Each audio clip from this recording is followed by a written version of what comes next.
Hey, Bert Middleton again, powderskiingcolorado.com, and this time we are over at Crested Butte.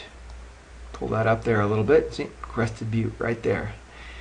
And Crested Butte is, man, I've been doing all these videos, looking at all these maps, and man, I'm getting like, I gotta go skiing at all of these places again. But the good thing is I live in Salida, and Crested Butte is only an hour and a half away. And because I used to get a deal on my Taos Pass, we used to get 3 free days at Crested Butte every year. So I've been there quite a bit, but Crested Butte is one of those really super gnarly, hardcore, just steep, serious kind of places. You'd have to live there for a few years to really know the mountain and know what's going on and find all the really, really good stuff. I mean, you just can't go there for a couple days and really get it all done. So, let me give you a little tour here. Right over here is the town of Crested Butte, and right down here is kind of like the base area, which is pretty cool, but the town is way cooler. The town is like a really cool place to hang out. Good coffees and bars and just really, really cool old, another one of those really cool old Colorado mining towns that's just come up. Really, really good, great place to hang out. But you kind of make your way up from town, you kind of get yourself to the base area, and then you get on this big monster of a lift right here called the Silver Queen, and it takes you way, way, way, way, way up right there. But then what you do is you kind of drop down right here and you get on this thing right here called the high lift, and it's a Palma. And from there you can kind of ski sort of over this way, right over this way, and you can hike this peak. And I swear, when you get on the top of this peak, it feels like there's about enough room for you and one other person, or you're going to fall off. The other side's even crazier looking than this side. And man, really hot skiing off the top of that thing if you hit it right. So you can kind of go do that, kind of drop down in here.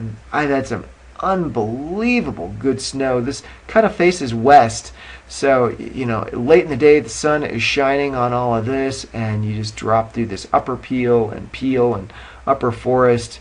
Really unbelievable runs. It's a little rocky right in there, but you kind of make your way through there and you just end up way down here. Really hot skiing right there in and of itself. But here we are back at the high lift again. So you get off the high lift and you go down this side and you make your way through all kinds of just like dangerous kind of stuff. You're just kind of like dropping in and out and kind of getting through all these trails and everything.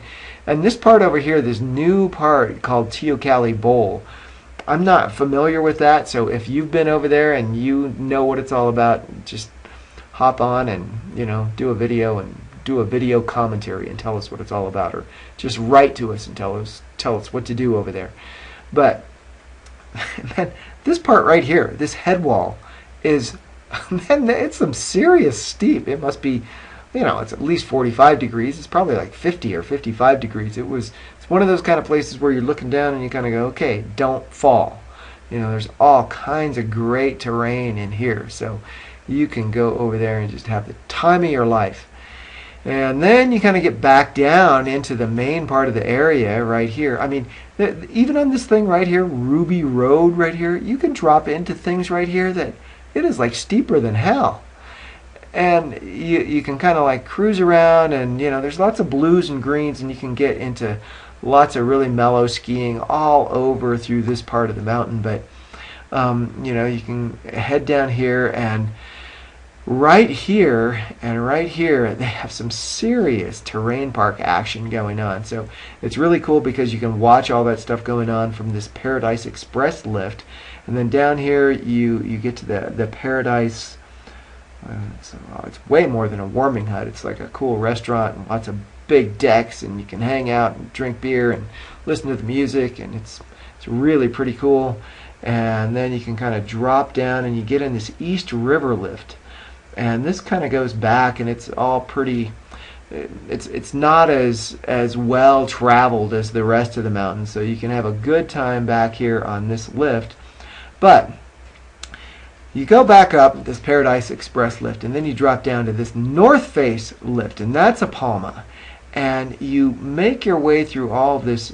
You make your way through all this treed stuff, and you go back here, and this is where like Seth Morrison and all those guys hang out. You know, they do extreme skiing events here. You know, like extreme skiing championships, and I don't even know the name of them, but you know, serious world-class competition for extreme skiing goes on all over back here.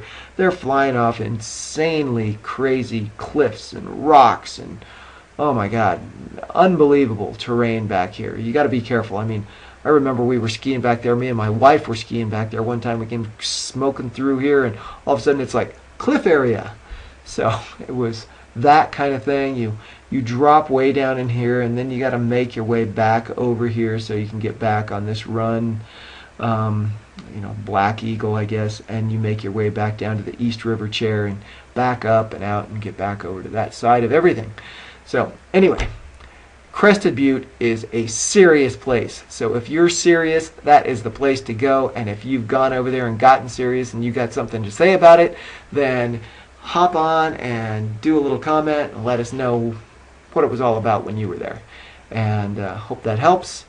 And that's it. Thanks.